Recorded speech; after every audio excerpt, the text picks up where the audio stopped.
Hello students, welcome to my channel.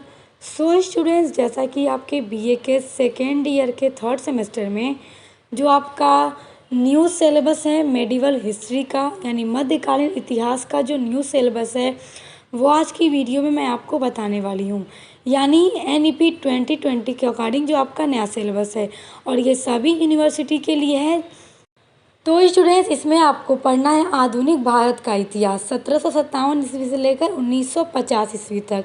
जैसा कि आप लोगों ने सेकेंड सेमेस्टर में मेडिवल हिस्ट्री में पढ़ा था मध्यकालीन भारत का इतिहास, ओके, जिसको मैंने सब पूरा आपका कंप्लीट कराया था। उसी तरह ठीक इस सिलेबस को, इस यूनिट्स को भी मैं पूरा कंप्लीट कराऊंगी।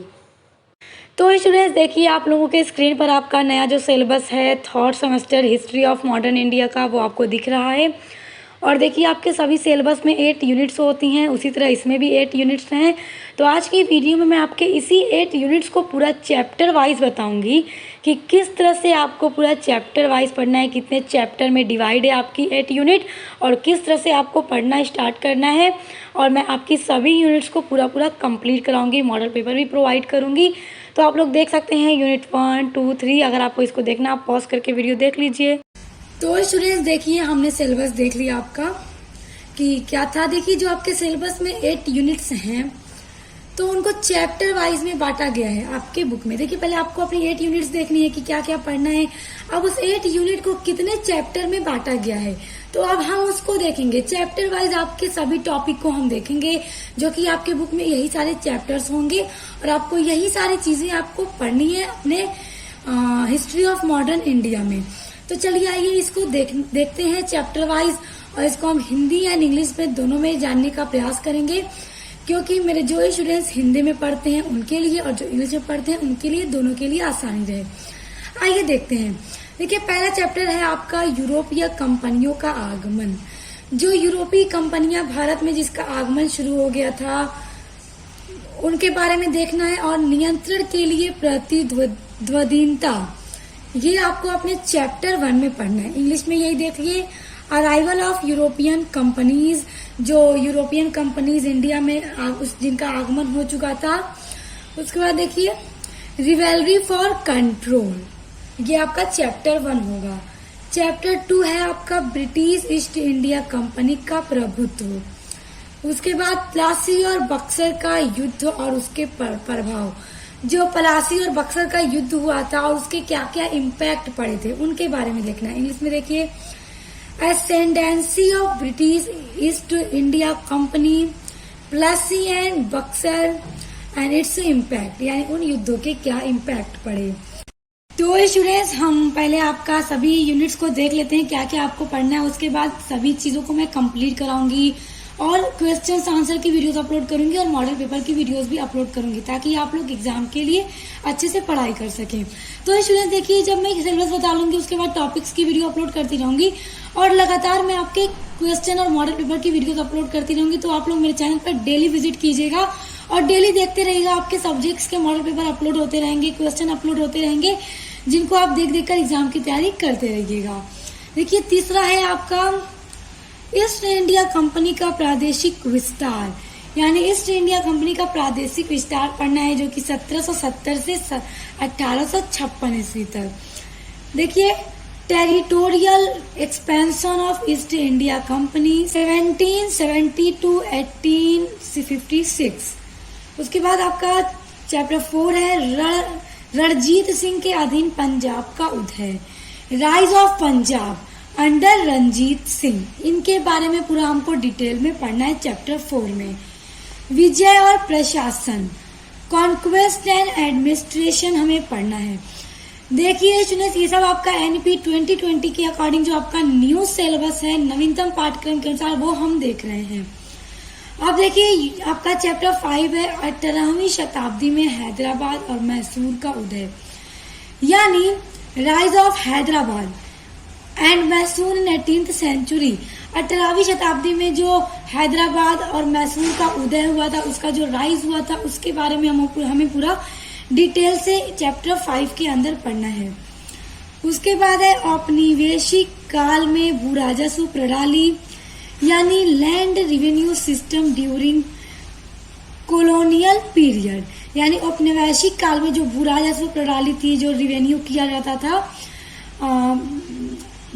जमीनों से, तो उसकी बात हो रही है।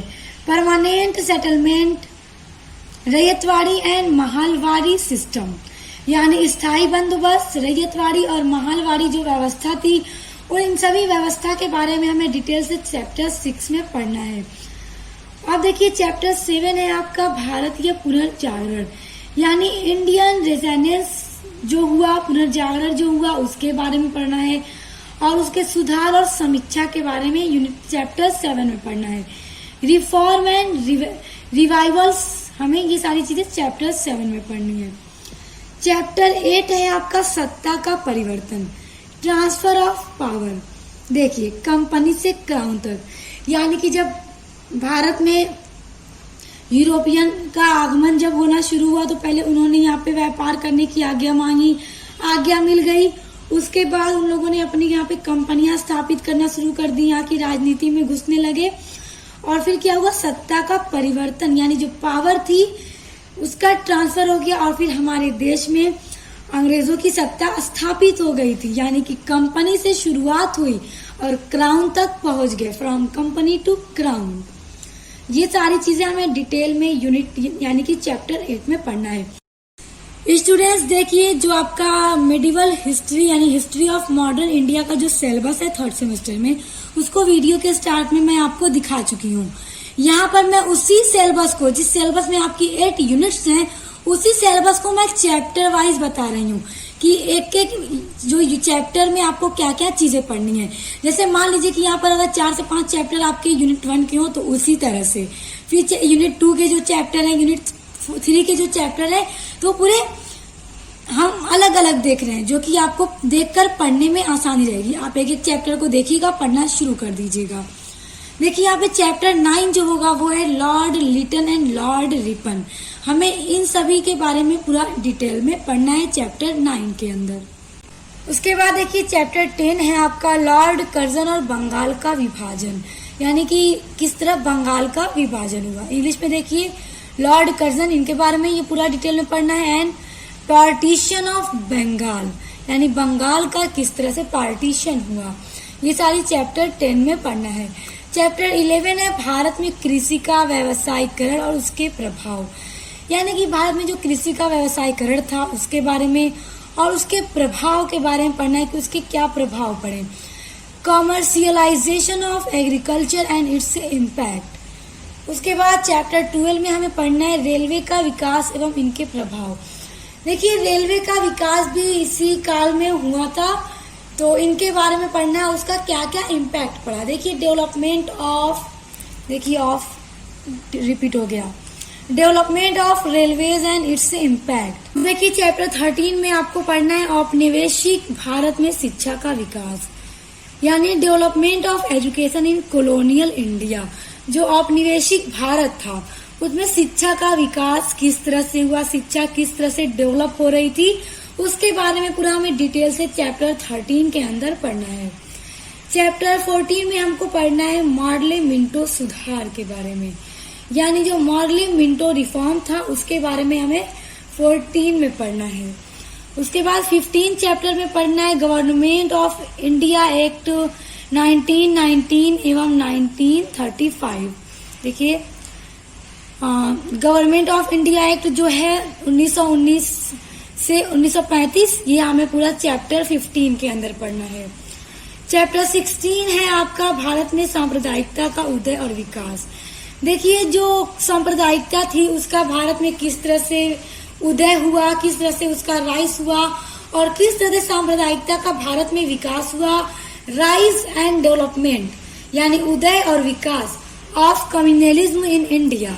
भारत में सांप्रदायिकता का उदय और विकास किस तरह से हुआ, पूरा डिटेल में हमें चैप्टर 16 के अंदर पढ़ना है। और देखिए 17 जो चैप्टर है इसमें आपका वो है आजादी के बाद देशी रियासतों का विलय एवं सरदार वल्लभ भाई पटेल की भूमिका।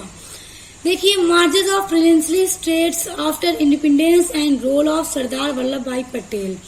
देखिए आजादी के बाद जो भी हमारा जो देश था, जिसकी रियासतें थी वो 565 रियासतों में बटी हुई थी, छोटी छोटी रियासतों में। और उस पर अलग अलग जो शासक बने हुए थे कि हमारी रियासत है, उस पर शासन करते, उसको अपना राज्य घोषित किया हुआ था। तो क्या हुआ कि सरदार वल्लभ भाई पटेल ने इन रियासतों को जोड़ने का काम किया अपने बुद्धि से, अपने कौशल के साथ उन्होंने इनको इसमें बहुत अहम भूमिका निभाई। तो आजादी के बाद क्या हुआ कि देसी रियासतों का विलय हुआ और इसमें सरदार वल्लभ भाई पटेल ने अपनी बहुत सारी भूमिकाएं निभाई। तो ये आपको अपने 17 चैप्टर में पढ़ना है।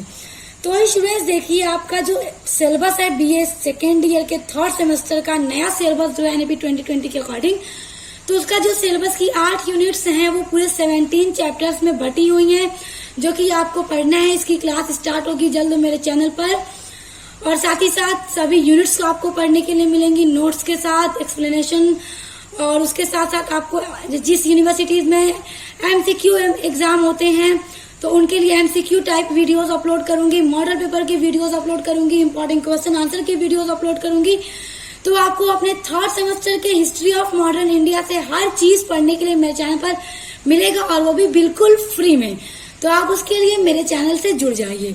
और देखिए, इन सब्जेक्ट के अलावा मेरे चैनल पर आपके बीए थर्ड सेमेस्टर का हिंदी गद्य की भी क्लास स्टार्ट हो गई है, जिसमें आपका जो नया सिलेबस है एनईपी 2020 के अकॉर्डिंग हिंदी गद्य की क्लास स्टार्ट हो गई है, इंग्लिश लिटरेचर की क्लास स्टार्ट हो गई है। तो सभी को पढ़ने के लिए आप चैनल पर विजिट कीजिए। आपको अपना हर एक सब्जेक्ट के वीडियोस, मॉडल पेपर सब कुछ बिल्कुल फ्री में पढ़ने के लिए मिलेगा। आपके बीए के लिए ये चैनल बहुत हेल्पफुल होगा।